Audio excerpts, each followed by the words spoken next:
Hey guys, welcome back to my YouTube channel. In this video, we are going to discuss about the floral symmetry. अगर आपने पिछले वाली video नहीं देखी है तो आई रिकमेंड यू कि आप पिछले वाली वीडियो देखिए ताकि आपको ये वाली पूरी वीडियो समझ आए।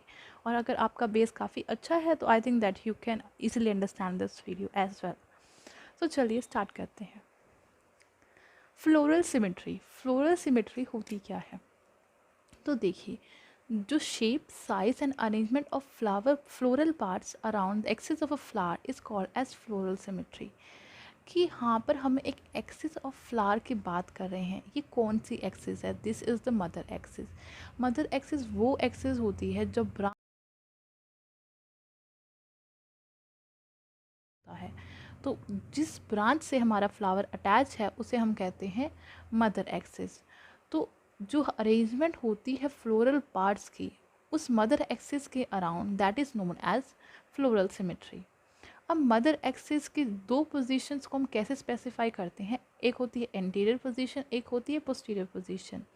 एंटीरियर पोजीशन वो होती है जहाँ पर parts of the flower are away from it. अगर मदर एक्सिस से दूर हैं फ्लावर्स, दूर है जो फ्लोरल पार्ट्स मदर एक्सिस से दूर प्रेजेंट है उसे हम कहते हैं एंटीरियर पार्ट्स। और जो पार्ट्स फ्लावर के मदर एक्सिस को फेस कर रहे हैं या उसकी तरफ प्रेजेंट है तो उसे उन्हें हम कहते हैं posterior parts of a flower.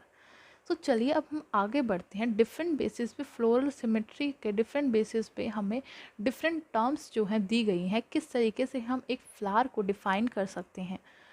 So one by one हम डिस्कस कर लेते हैं सारी चीज़ों को। On the basis of arrangement of floral parts, अब एक फ्लोरल एक्सिस के अराउंड फ्लोरल पार्ट्स का अरेंजमेंट किस तरीके से है उसे हम कहते हैं, उसको हम डिस्कस करते हैं। यहाँ पर क्या है? एक्टिनोमॉर्फिक है, एक साइगोमॉर्फिक टर्म है, एक एसिमेट्री या इरेगुलर टर्म है। एक्टिनोमॉर्फिक मतलब रेगुलर, इसको हम कहते हैं रेडियल सिमेट्री। मतलब रेडियल सिमेट्री का मतलब क्या है कि हम एक फ्लावर को किसी भी साइड से काट लें तो वो दो इक्वल हाफ्स में डिवाइड हो जाता है, तो वो फ्लावर है वो एक्टिनोमॉर्फिक फ्लावर होता है। ज़ाइगोमॉर्फिक कि हम जो है एक फ्लावर को सिर्फ एक ही ऐसी लाइन होती है जिससे अगर हम काटें तो दो इक्वल पार्ट्स में डिवाइड हो रहा है। सो इस कंडीशन को हम कहते हैं ज़ाइगोमॉर्फिक कंडीशन और इस फ्लावर को हम कहते हैं ज़ाइगोमॉर्फिक फ्लावर। फिर आता है फर्दर एसिमेट्रिक या इरेगुलर। एसिमेट्रिक या इरेगुलर फ्लावर का मतलब यहाँ पे क्या है कि मतलब हम उसको कहीं से भी काटें वो फ्लावर जो है दो इक्वल हाफ्स में डिवाइड नहीं हो सकता। इसका एग्जाम्पल है कैना। एक टीनोमॉर्फिक फ्लावर का एग्जाम्पल है सोलेनम। सोलेनम मतलब पोटैटो फैमिली का कोई भी मेंबर जो होगा, चाहे वो ब्रिंजल है चाहे वो पोटैटो है, दोनों ही जो हैं वो रेडियल सिमेट्री शो करेंगे। ज़ाइगोमॉर्फिक जो होता है पी हम पीजम सटाइवम जो है वो ज़ाइगोमॉर्फिक फ्लावर्स होते हैं उसके। अब on the basis of number of floral parts, कितने नंबर है फ्लोरल पार्ट्स का, कि मतलब कितने एंड्रोशियम प्रेजेंट है, कितने सेपल्स प्रेजेंट है, कितने पेटल्स प्रेजेंट है, तो उन बेसिस पे हमने जो है पूरे के पूरे दो टर्म्स दी हैं, आइसोमेरस और हेट्रोमेरस। आइसोमेरस जो होता है वो कंडीशन है जब flower ball has equal number of parts. Usually trimerous होते हैं मोनोकोट्स के अंदर और पेंटामेरस होते हैं डाइकोट्स के अंदर। तो अब ये क्या कह रहा है? इसका मतलब ये है कि अगर हमारे पास 5 सेपल्स हैं तो 5 ही पेटल्स होने चाहिए, 5 ही एंड्रोशियम्स वगैरह होने चाहिए। तो मतलब सारे के सारे जो हैं चीज़ें इक्वल होनी चाहिए। तो उस वाली कंडीशन को सारे के सारे फ्लोरल पार्ट्स जो हैं उनका नंबर इक्वल होगा, तो उस कंडीशन को हम कहेंगे आइसोमेरस। फिर हम आते हैं हेट्रोमेरस कंडीशन पे। हेट्रोमेरस कंडीशन का मतलब क्या है कि एक फ्लावर बॉल है, उसके पास इक्वल नंबर ऑफ पार्ट्स नहीं है, मतलब ना ही वो मल्टीपल्स में प्रेजेंट है, तो उस कंडीशन को हम कहेंगे हेट्रोमेरस कंडीशन। तो अब दो ही कंडीशंस आप देखिए, कोई भी चीज़ें हैं या तो वो है या नहीं है। तो आइसोमेरस वो होता है अगर वो सेम नंबर में प्रेजेंट है या फिर वो मल्टीपल हैं एक दूसरे की। कि अगर सपोज़ कि सेपल्स 4 प्रेजेंट है तो पेटल्स 8 प्रेजेंट हो सकती हैं, एंड्रोशियम भी 4 प्रेजेंट हो सकते हैं। तो अगर वो एक दूसरे के मल्टीपल्स हैं तो भी ठीक है, तो भी आइसोमेरस कंडीशन होगी। अगर वो ना तो मल्टीपल्स हैं और ना ही सेम नंबर में प्रेजेंट है तो उस वाली कंडीशन को हम हेट्रोमेरस कहते हैं। I think this is clear now. Let us come to another. Presence of the flower ball. Flower wall जो है वो प्रेजेंट है या नहीं है, यहाँ पर हम दो चीज़ें लेंगे, कंप्लीट और इनकम्प्लीट फ्लावर। हमने देख लिया कि अगर चारों के चारों पार्ट्स प्रेजेंट होते हैं, फ्लोरल पार्ट्स, फ्लोरल ऑर्गन्स कह सकते हैं, वो प्रेजेंट है तो कंप्लीट फ्लावर होगा। इनकम्प्लीट फ्लावर क्या होता है कि अगर आपके पास चारों के चारों सेट ऑफ ऑर्गन्स प्रेजेंट नहीं है तो उस कंडीशन को हम कहते हैं इनकम्प्लीट फ्लावर। और फिर आते हैं दूसरा स्टेरल पार्ट्स। कुछ ऐसे पार्ट्स भी प्रेजेंट होते हैं जो स्टेरल होते हैं फ्लावर के नेचर, जो स्टेरल होते हैं नेचर में फ्लावर के अंदर। तो अब हम टर्म्स को देख लेते हैं कि कौन सी टर्म किस चीज़ को स्पेसिफाई कर रही है। सबसे पहली टर्म है ए क्लेमाइडियस। अब ए क्लेमाइडियस टर्म क्या कहती है कि यहाँ पर ए है और क्लेमाइडियस, यहाँ पे क्लेमाइडियस टर्म जो होती है वो हम यूजुअली यहाँ पे सेपल्स और पेटल्स दोनों के लिए यूज़ करते हैं। तो यहाँ पर कह रहा है कि पेरियंथ जो है वो एब्सेंट है। अब पेरियंथ हमने पिछली वाली वीडियो में पढ़ा था कि जब कैलिक्स और कोरोला जो है वो फ्यूज़ हो जाते हैं, मतलब सेपल्स और पेटल्स फ्यूज़ हो जाते हैं तो वो पेरियंथ बनाते हैं। तो मतलब यहाँ पर पेरियंथ जो है वो एब्सेंट है। तो फ्लावर क्या है, वो नेकेड है। फ्लावर नेकेड होगा क्योंकि यहाँ पर ना तो सेपल्स है और ना ही पेटल्स हैं, तो जिसकी वजह से यहाँ की कंडीशन को हमने कहा है ए क्लेमाइडियस। और यहाँ ये स्मॉल फ्लावर्स में प्रेजेंट होती है condition. Then comes the next term that is monochlamydeous. अगर पेरियंथ का सिर्फ एक ही मेंबर प्रेजेंट है, मतलब या तो सेपल्स प्रेजेंट होंगे या फिर पेटल्स प्रेजेंट होंगे, तो उस वाली कंडीशन को हम कहेंगे मोनोक्लेमाइडियस। मोनो का मतलब होता है सिंगल, तो यहाँ पे क्या कह रहे हैं, सिंगल मेंबर ही प्रेजेंट है पेरियंथ का, या तो सेपल्स हो सकता है या पेटल्स हो सकता है। आगे हम आते हैं डाइक्लेमाइडियस कंडीशंस में। क्योंकि हमने मोनोक्लेमाइडियस बोला एक प्रेजेंट है, तो यहाँ पर दोनों सेपल्स और पेटल्स दोनों ही प्रेजेंट होंगे पेरियंथ के अंदर, तो उस वाली कंडीशन को हमने कहा डाइक्लेमाइडियस कंडीशन। फिर आता है होमोक्लेमाइडियस। इसमें ये कह रहा है कि सारे के सारे जो पेरियंथ के पार्ट्स हैं वो अलाइक हैं, मतलब पेरियंथ के पार्ट्स दो ही होते हैं, कैलेक्स होता है और कोरोला, मतलब ये दोनों जो हैं एक जैसे दिखाई देते हैं, तो उस कंडीशन को हम कहेंगे होम्योक्लेमाइडियस कंडीशन। फिर आता है next term that is heterochlamydeous condition. Heterochlamydeous condition का मतलब है कि यहाँ पर पेटल्स और सेपल्स दोनों जो है एक जैसे नहीं दिखाई देते, दोनों को हम इजीली डिस्टिंग्विश कर सकते हैं, या फिर दोनों बिल्कुल डिफरेंट कलर्स के प्रेजेंट होते हैं, डिफरेंट स्ट्रक्चर प्रेजेंट होता है, तो उस कंडीशन को हम बोलेंगे हेट्रोक्लेमाइडियस कंडीशन। सो अब हमने नेक्स्ट देखा है कि सेक्सुअल ऑर्गन्स क्या क्या हैं। सेक्सुअल ऑर्गन्स के बेसिस पे दो टर्म्स हमने दी हैं फ्लावर को, बाइसेक्सुअल और यूनिसेक्सुअल।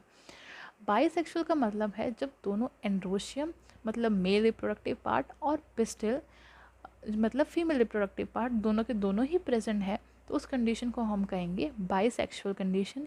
यूनिसेक्सुअल कंडीशन क्या है कि या तो आपके पास एंड्रोशियम प्रेजेंट होगा या फिर गाइनीशियम या पिस्टिल प्रेजेंट होगा, तो उस वाली कंडीशन को हम कहेंगे यूनिसेक्सुअल या यूनिसेक्सुअल फ्लावर कंडीशन।